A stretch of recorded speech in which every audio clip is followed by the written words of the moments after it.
Good morning sir.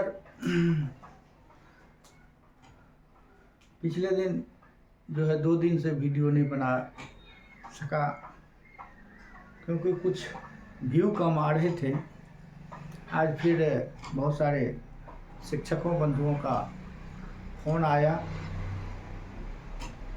तो आज फिर कोशिश कर रहे हैं बीपीएससी द्वारा आयोजित हेडमास्टर और हेड टीचर का जो परीक्षा होगा उसी के लिए शिक्षा से आधारित क्वेश्चन हम बताने जा रहे हैं आगे क्लास। आज हम बुद्धि के विभिन्न स्तर बताएंगे क्योंकि बच्चे में बुद्धि के स्तर से ही हम लोग उसके अधिगम को आगे बढ़ाते हैं और बुद्धि परीक्षण भी बच्चे का हम लोग करते हैं। देखते हैं बुद्धि के विभिन्न स्तर का सबसे पहले प्रतिपादन साइमन एवं बीने ने किया था 1905 ईस्वी में। उन्होंने कहा था कि बच्चों में अधिगम के लिए जो है बुद्धि का परीक्षण करना अति आवश्यक है। उन्होंने ही यह बुद्धि परीक्षण का जो है सिस्टम लाया और उसी को सर्वप्रथम 1905 में साइमन एवं बीने। ये पूछा जाता है बुद्धि परीक्षण का सर्वप्रथम प्रयोग किसने किया? साइमन एवं बीने ने 1905 ईस्वी में, जिसमें जो है क्या है आगे देखते हैं। बुद्धि के विभिन्न स्तर कहा जाता है।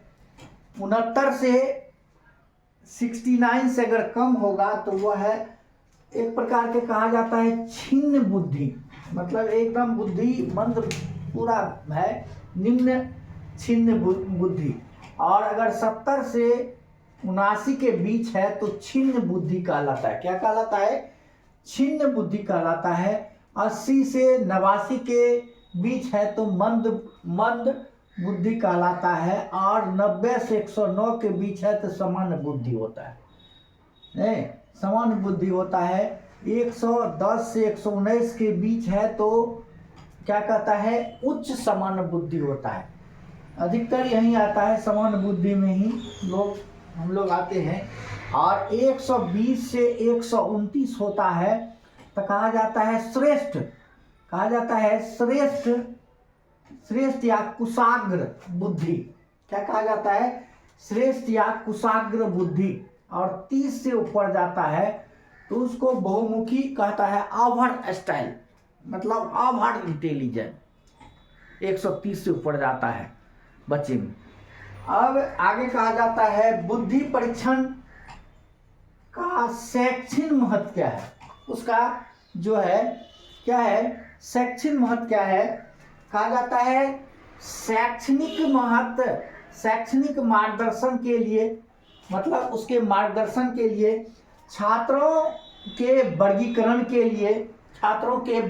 के लिए अधिगम को सरल बनाने के लिए, सबसे बेसी होता है अधिगम को सरल बनाने के लिए, टीचिंग को सरल बनाने के लिए, छात्रों का चयन करने के लिए, छात्र किस प्रकार का है, छात्रों का चयन, और व्यावसायिक मार्गदर्शन के लिए उसे वोकेशनल तैयार किया जाए, और शैक्षणिक अनुसंधान के लिए, और शैक्षणिक अनुसंधान के लिए भी यह जो है बुद्धि परीक्षण का शैक्षणिक महत्व है। अब कहा जाता है कि इसका व्यक्तिगत विभिन्नता क्या है? व्यक्तिगत विभिन्नता कहा जाता है, व्यक्तिगत विभिन्नता से हमारा तात्पर्य है किसी भी बालक या छात्र के उस विभिन्नता से है जो शारीरिक, बौद्धिक और संवेदीय या सामाजिक स्तर पर पाई जाती है। मतलब शारीरिक, बौद्धिक, सामाजिक और संवेदीय स्तर पर पाई जाती है। और कहा जाता है शारीरिक विषमता के प्रकार भी हैं। शारीरिक विषमता के प्रकार बहुत सारे, सामाजिक स्तर पर है, भाषाई स्तर पर है, समुदाय स्तर पर है, विभिन्न प्रकार के, वही नीचे दिया गया 8 प्रकार के हैं।